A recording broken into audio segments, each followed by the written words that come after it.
The first time I met her, she looked like any other researcher on the colony station of Epsilon 7, composed, meticulously dressed in a silver-gray jumpsuit, her dark hair tied back in a practical braid. But the moment she walked past the airlock, the subtle hum of the station seemed to dim, like the universe itself had taken notice. She introduced herself as Dr. Alara Voss, a xenobiologist. I was a structural engineer, tasked with maintaining the station's hull integrity, so our paths rarely crossed.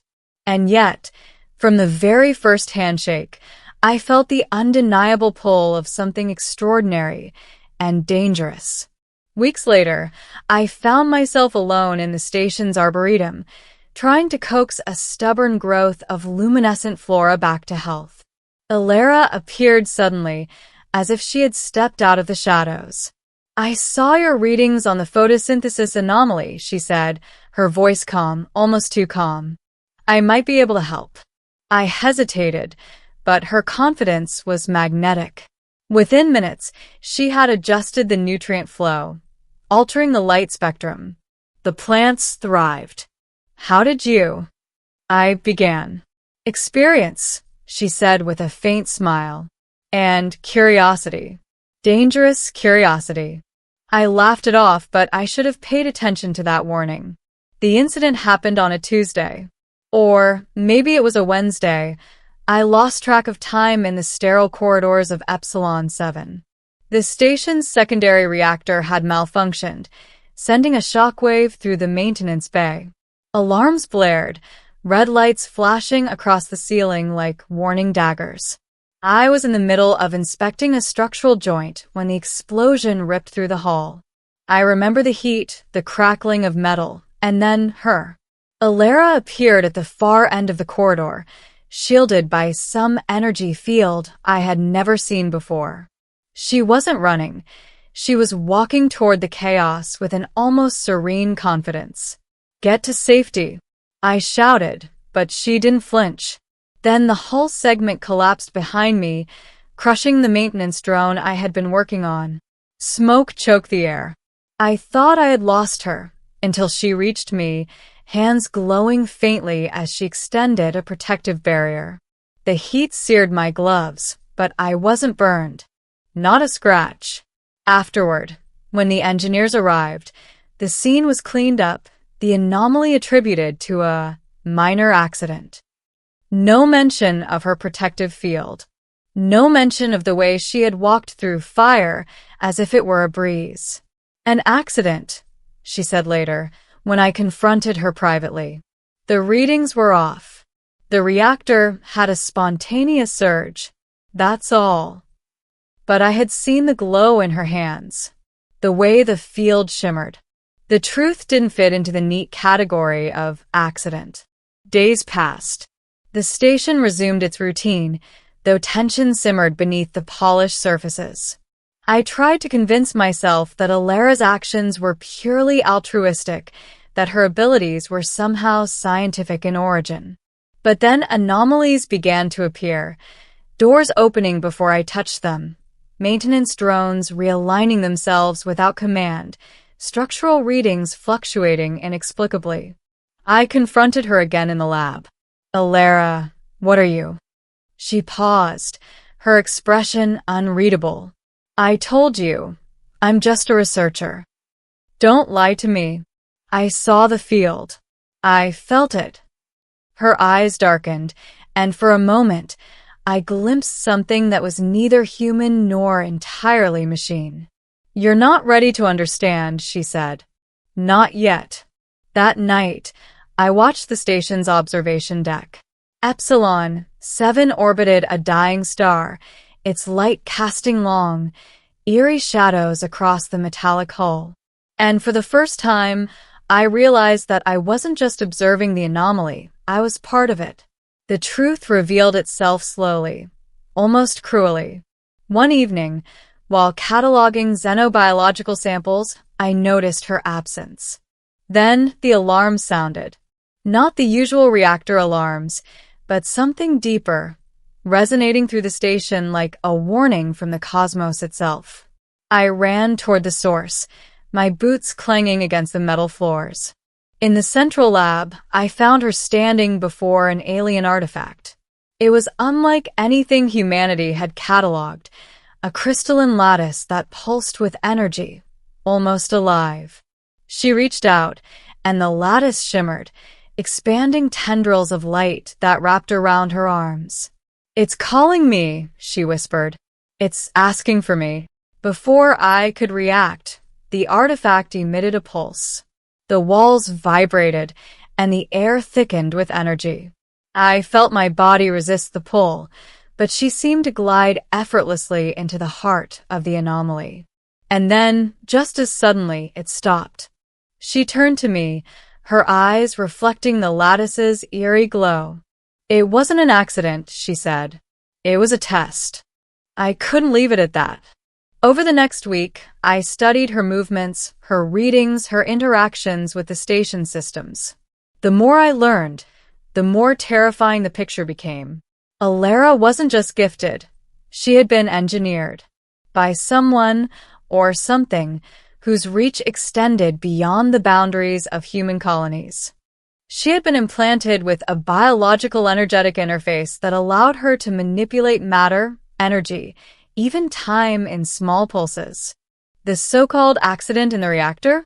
A trial run. The anomalies throughout the station? Her testing limits. I confronted her one last time. "Why didn't you tell me?" She looked at me, and for the first time, her calm demeanor cracked. "Because the moment I told you, you would have tried to stop me. And then none of this would have mattered." What does that even mean?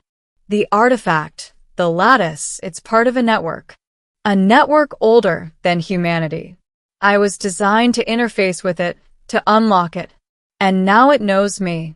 I felt a chill crawl across my spine. "And what happens if it doesn't like you?" She didn't answer. She only reached out, and the lattice responded, wrapping around the station like living circuitry. The station quaked. Systems went offline. Gravity fluctuated, throwing me against the wall. Through the chaos, I saw her standing at the center, glowing, commanding forces I couldn't comprehend. Yet she was calm. "You need to get out," she said. "This isn't safe." "I'm not leaving you," I shouted. "You can't stop this," she said, her voice almost pleading. "But you can survive." Before I could argue, she activated a pulse that threw me into the observation deck. Through the reinforced glass, I watched her merge with the artifact, her body dissolving into the lattice, energy streaming across her like rivers of light. And then silence. The aftermath was surreal.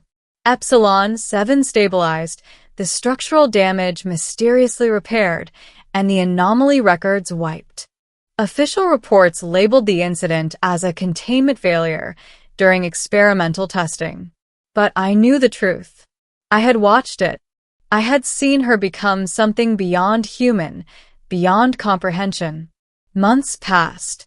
The station continued its operations, yet I couldn't shake the memory of her eyes, the pulse of the lattice, the weight of what she had become. Occasionally, I would see small anomalies, a plant leaning toward her empty lab, a maintenance drone pausing mid-task as if listening. And always, the faint echo of energy, like a heartbeat, resonating through the station's hull. One night, as I stared at the dying star through the observation deck, I heard her voice in my mind. Not words exactly, but impressions, curiosity, warning, freedom. The lattice had reached across the void, and she had become its ambassador. And I realized the truth I had been avoiding. She hadn't survived because of me, or even in spite of the accident. She had survived because she was never meant to be bound by human rules. And the moment I understood that, I also understood that humanity itself had only scratched the surface of what the universe held, and what one person could change. Years later, whispers of anomalies reached other colonies, lights that moved on their own, energy pulses in abandoned labs, and glimpses of a figure at the edge of perception. They called her the architect. And though I never saw her again, I knew the story wasn't over. The accident she had called minor had been humanity's first encounter with something far greater than we could control. But the hope remained. If one human or one engineered human could interface with the lattice, perhaps we too could reach further, understand more, and, just maybe, rise to meet the universe on its own terms. Alara had promised me nothing, yet in the unspoken truth of her actions, she had given everything. And I understood finally that some accidents are never accidental, and some truths are far too dangerous to ignore. Years later, the station hummed along its orbit, functioning as if nothing extraordinary had ever happened. But I knew better. Every time I walked the corridors, I felt the faint residue of her energy, subtle shifts in the lights, drones pausing mid-motion, or the faintest vibration under my boots. It was as if she had left an echo of herself woven into the station's very structure. I had tried to report what I had seen, to warn the higher authorities, but without evidence, my words were dismissed as imagination or stress-induced hallucination. The official logs labeled the reactor event a minor accident and quietly praised the crew for their resilience. Yet, every night, I remembered the way she had walked through fire, the calm in her eyes as she merged with the lattice, and the pulse of the energy that had reshaped everything around her. Then, one quiet cycle, I was called to the observation deck. The dying star beyond the hull cast its pale light across the platform, and there she was, or rather, what she had become. Not fully human, not fully artifact, but something in between. A shimmer of light traced her form, and she turned, locking eyes with me through the reflection in the reinforced glass. I felt no fear. Only awe.